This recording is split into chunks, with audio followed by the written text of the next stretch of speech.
Well, Miss Barron, I guess it was Miss Ragsdale when you were born in Ackworth. Yes.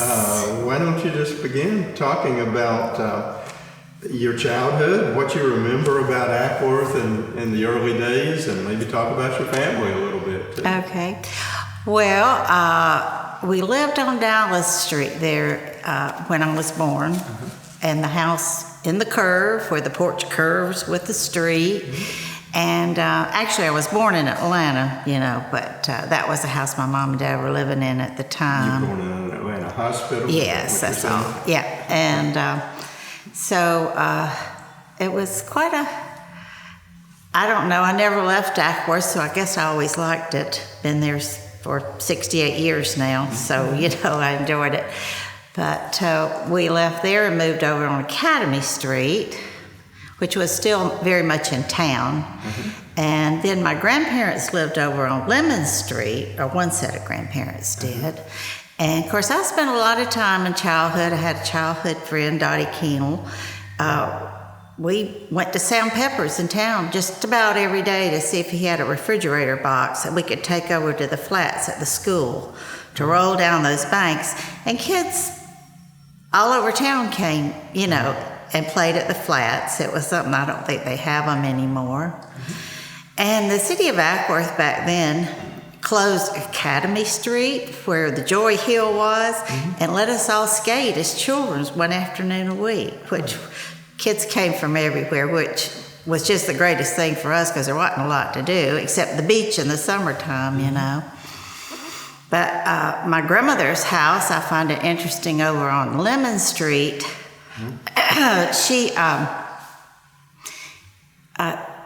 That house is a Sears Craftsman house.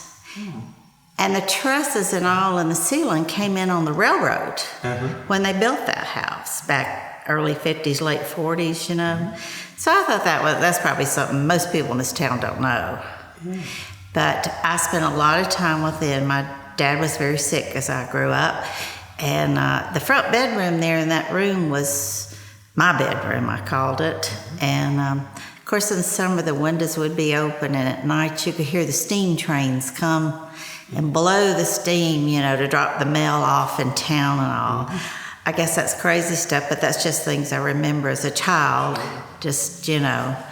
And of course, I spent a lot of time at Ackworth Beach, as all kids did back then. We did. It was a relatively new beach when you were growing up. Yeah, I remember one thing. My mother, we always had to have a typhoid and a tetanus shot every summer. So Mother had sent me up to Dr. Call's office to get that done, So we went up there, me and my little friend, and got up there, and I said, well, you know what? I'm just going to go home and tell her I'd had that shot. Of course, one of Mother's best friends, Madeline Paris, worked in there. And of course, by the time I got home, she already knew that I hadn't had the shot. So, very small town. You didn't get away with much because everybody knew everybody. I guess everybody sort of looked after everybody's kids back then. You just, you didn't lock doors, and it was just a great place to live, I guess. I mean, I enjoyed it, and and then later on we moved over. And they built a house on Dewberry Farm, which is out from Ackworth over on the lake, And we lived there the rest of the time. But I've been right here in Ackworth all this time. Talk about the Ackworth School. Went to elementary school at Ackworth. Of course, now it's totally changed. And of course, that time I lived within a block of there. And I pretty well can remember every teacher I had. They were all wonderful. I still see Miss Hamilton. She taught me 6th grade, and she's still scooting around town. And then we went through the 8th grade there. And then at 9th grade, we went to North Cobb. So there was no Autry or anything at that time. Right. Guess I'm dating myself, aren't I? No, it's all right. Well, North Cobb didn't open up until 59, so it hadn't been there very long when we got there. No, and then they built the Autry, which I was before that. So anyway, I had a good school experience here, Well, now, I guess Butch Price arrived after you had gone through it. Yes, he did. Mr. Hayes was there, Joe Hayes, while I was there. Talk about Mr. Hayes. Oh, Mr. Hayes he was just a friend to all. I mean, all kids, you know. Now, he meant what he said, but he always was just a good friend to all the children, and everybody loved Joe Hayes. Mm-hmm. Sure did. And I guess after him, I think when I left, maybe Bill Hamilton took over. I'm just not sure about that. Okay. But we'll talk about North Cobb High School. You went all the way through there. Yeah, went to North Cobb. It was a great school too. Lots of friends. I still have a lot of friends that I still meet every couple of months for lunch and stuff. We've stayed friends all these years, and that's good because we have a home in Florida now, and people will say, "And you still eat lunch with people you knew when you were in school?" And I said, "Well, yeah, we still keep in close contact, you know." So, what did your father do? My dad and my granddad had the Ackworth Ice and Coal Company right there in downtown Ackworth. Talk about that. That was, I'm not sure what year they opened it, but I think they closed it in 1960. But at that time, when it first started, coal was how the chicken houses around here were heated. Mm-hmm. But then as natural gas came in and electricity and stuff, there was less need for the coal. And they had the ice, and then they had the section back there that people brought their meat, deer and all to. I guess there was less need for ice too once the lake was opened. Refrigeration and all that. Well, yeah, true. Well, they did deliver the ice blocks, but they sold a lot of ice when the lake was formed and all. People were coming out of Atlanta and coming to the lake, and they needed some ice. Yeah, they had a machine, a crush machine, and you know, a lot of people just like to stand there and watch it. They put those big blocks in there, and then it'd shoot out crushed ice, you know. So they were, and so that, but the need for that soon went away. Technology. Did them in, and my dad's health got real bad, and you know, so my granddaddy got older. So I think they closed it around 1960, so when it went down, or it could have been a little bit earlier than that. And so then my other granddaddy, Armstrong, now he built, well, like where Henry's is today. He built, his name's up on top of the building. It's the Armstrong building. And you know when he built that? It says 1906. Okay. It says that. Yeah. Well, it must have been. And he built several homes along Main Street and all. And then they went, that was my great-granddaddy actually. And then my granddaddy ended up moving up to Alatoona Pass and built a home up there. And Armstrong, up there. And mother had 7 brothers and sisters, and they lived there. And I've heard all kind of stories about that. Don't know that any of them are true because it was like a train stop, you know, and people stayed there the night. But I do remember they had numbers over the doors, you know, so people did get off the train and spend the night and stuff, you know, there. Sounds like it. Yeah, and so they were basically operating as a hotel. Yeah, and then they had the store. They had a store there too. I think my granddaddy closed that store in I think around 1940 or maybe earlier than that. Now, where was the store? It was right beside the house. Okay. And that's right in front of Alatoona Pass there. There's a little park-like thing there now. But there was like 1,700 acres there that he had. And he had built that before the lake came in, before the Corps of Engineers came in. And this is a little story, how true it is, I don't know. But Mother always told me that my granddad didn't want to, where Alatoona Landing was part of his property. So when the federal government come in and said, we're going to take that because we're going to back the lake up. And they built that big levee there. And Mother said he sat on the porch. They brought him his check for the land.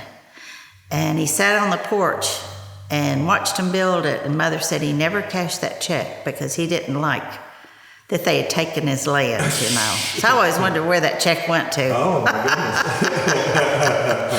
Yeah, so how true, that's what she always said. I know what they were offering for the land back then. It would be, because I wouldn't know, Probably would be worth a lot more now than it was then. Well, they backed that up, and then it was all the way, the property went all the way to Pumpkin Vine Creek and all back over, So, but in the end, I think there was about 20 acres left with the house, and I'm not sure what that house is today. I think it's a wedding, and I'm not sure. So he went from 1,700 acres to 20 acres? Mm-hmm. Over a period of a lot of years. I think he sold off, and because he closed his store and really didn't do anything. I never knew that he ever did anything, He just, he married my grandmother, who was, I think, his third wife, and they had 6 kids. That was my mother's mother. But she came from Harley, Georgia, to teach school at Allatoona. Oh. And he lived there and had the store, and that's when they married. And so, some of the time frames I'm not real sure of. Mother's older 2 sisters, one of them, they lived around here, Louise and Jim Shipp. And Jim had a store down here, right down at the foot of this hill, back when the lake opened. And my grandmother Ragsdale. The foot of this hill on Hogan Drive. And I know my grandmother that lived over on Lemon Street, she made sandwiches. She made chicken sandwiches and pimento cheese, because when I was a kid, it was fun. We'd wrap them up, put the labels on them, and do all that. And she also made dough balls. And she took these, and Jim Shipp sold them in his store here, but I can't remember the name of that store. I can remember going with her, but, So I'm just bouncing around here, but my granddaddy Ragsdale was one of 13 children. Oh, my goodness. So when you talk about anybody in Acworth, you have to be careful. Now that's Homer Ragsdale? Okay. Because, they might just be my cousin. I mean, there's a lot of us still here, Don't say anything critical about it. Yeah. So it's, but anyway, I just remember as a child bringing those dough balls over, and people were buying them to fish with, and I don't even know how you make them anymore. I know she used flour and cotton. She pulled cotton and made balls, and she'd wrap them in wax paper. Of course, there wasn't anything back then but wax paper, I guess. So they're taking them up to the lake to go fishing? Sure did. But I can't remember the name of that little store, but it sat right down here at the bottom of this hill. They tore it down only 3 or 4 years ago, maybe 5, I don't know. So, but anyway,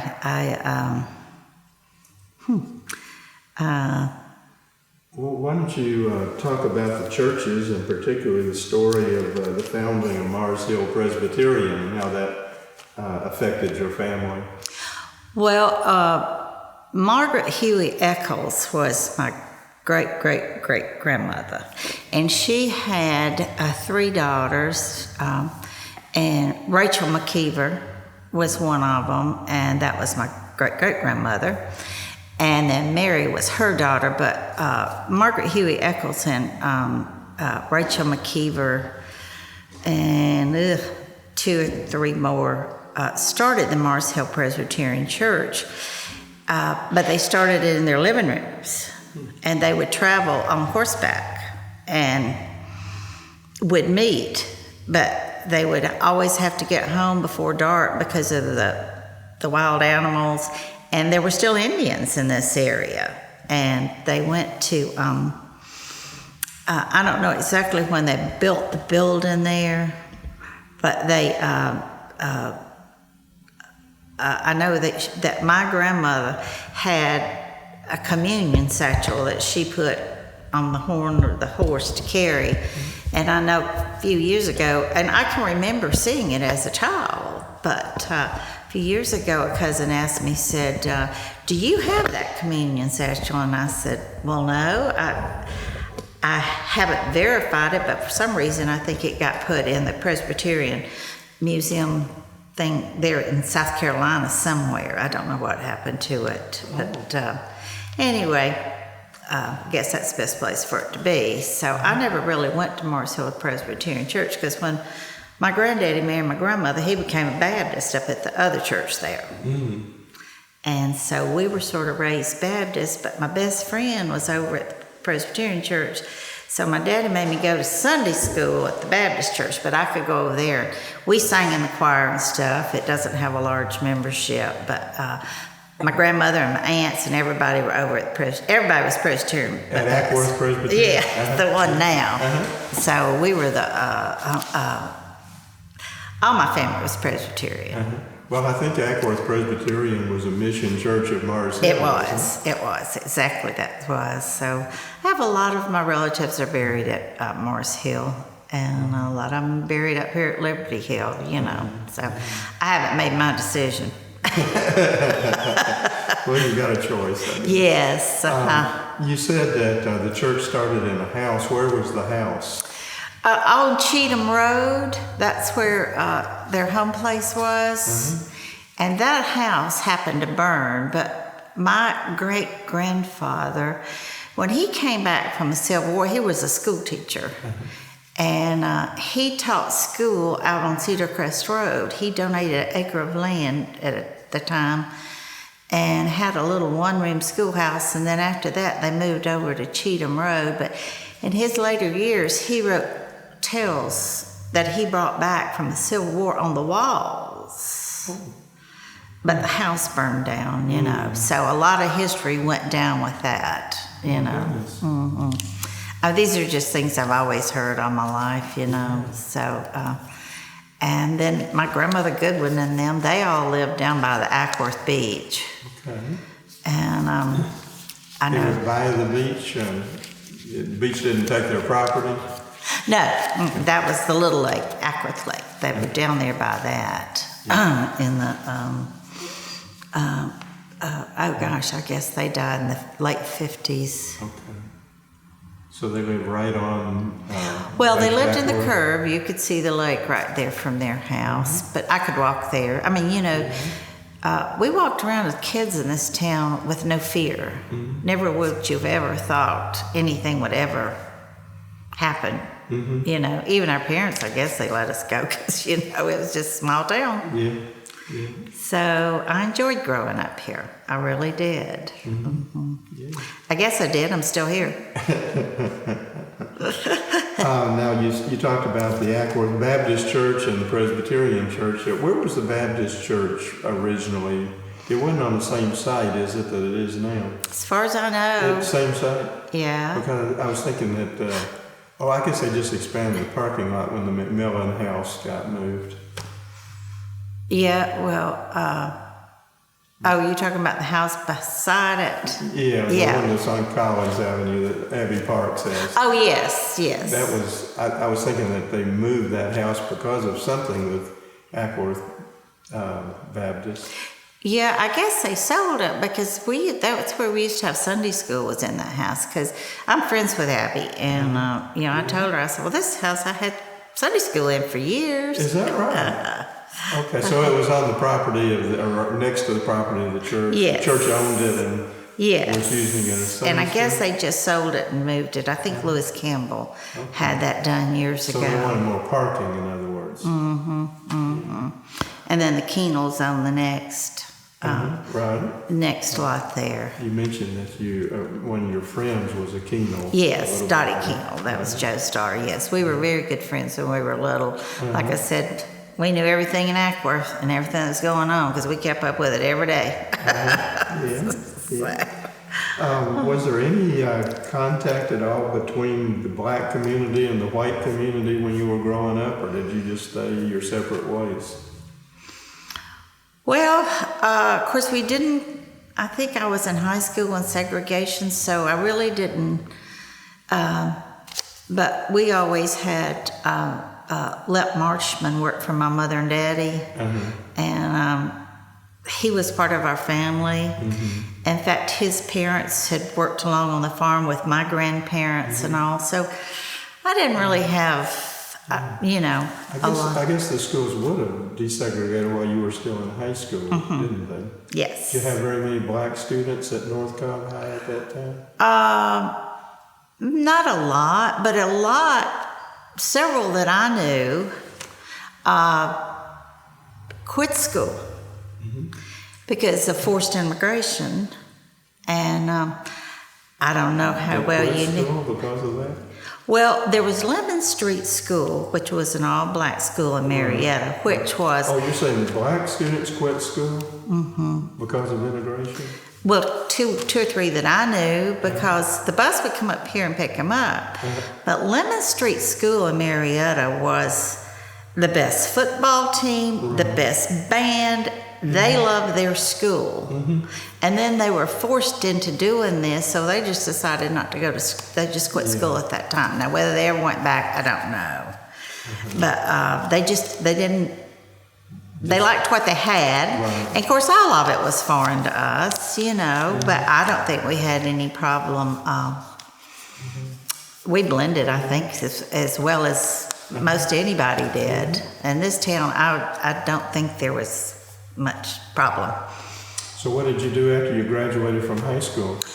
Well, I married a local guy, and we had, he had come back from Vietnam, and we have 2 daughters, and now we have a daughter at Mercer University, and we've got one that's 5 and 7. So we have a real span in the grandkids, but we really enjoy it. And we bought a place out on Cedar Crest Road, and at one time we were way out by ourselves. Now there's people everywhere, which is okay. Sometimes you think, oh, gee, you wished it was back like it was, but then in another way, it's convenient having a grocery store when you're mowing the grass. You can go get a gallon of gas without driving 10 miles. That helps. And then, we went through a few of having some chickens and having some cows, but farm animals don't know when Sunday comes, so there's never a break. So that stuff sort of started going downhill. So we're down to just a dog, and we had 2 ducks we'd had for 8 years, and I kept them, but they didn't make it through this real cold snap. When it got so cold for a week, I lost both of them, and I sure do miss them. I mean, that's funny. They just walk around with you and do whatever. And so we live out there now, and we have a place in Florida. Go down, and people say, well, were you just going to move down here at our age? Like we're like really old. And I said, no, I can't. I'm not ready to give up here yet. Right. And we've made a lot of new friends down there, but we have a lot of friends from Ackworth that own right around where we bought. So we sort of have that little kinship down there too with them. So it's been good. It's good. So you've been in the same house for the last 40 years or so? Let's see. We built that house, probably about 47 years ago. Wow. But we've got it up for sale now. We're going to go to something smaller. Okay. And much less of a yard. We have about 70 acres there, and it's just... Oh, 70? Yeah, that's getting a little big to keep up for us now. So we're trying to downsize, but we'll see. Okay. We'll see, So how has Ackworth changed over the years? Well, a lot of people are like, don't like the changes, but change comes with different generations. I see my children have different ideas than what I have. It's just, I think it's for the better. This Logan Park is wonderful here. I come over here at least 3 days a week to walk, and I like things like this. I think the art center, everything, I think it's all a positive. I really do. And so...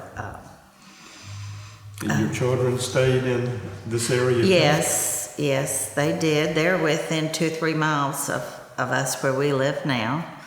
And in fact, last week we had winter break, and we all went down to the beach for a week. But we all came home, as I say, home to Ackworth. So. Well, there's a lot more things to do in Ackworth now, isn't it? Or the restaurants and what have you? Oh yeah, the restaurants are wonderful. They have very good restaurants here now. And in fact, my granddaughter that goes to Mercer, she had gone, it's been a couple of months ago, to Rome, Georgia to see one of her roommate's friends. To go home with her for the weekend. And she called her mother and she said, well, we're fixing to go out to eat. And my daughter said, well, where are y'all going? And she said, we're coming to Fish Time in Ackworth. So these people were driving from Rome to Ackworth to eat. So I think a lot of people drive a long way to go to Henry's, and all of them. They're very, very good restaurants. So you'd think, so. Well, you've got all kinds of notes there. Did you want to talk about some other things that you? Oh, I was just afraid I'd run out of things to talk about, but I guess I did. I was just going to mention I had an Uncle Don Armstrong. I don't know if he was a very good historian for Ackworth. He died a couple of years ago, and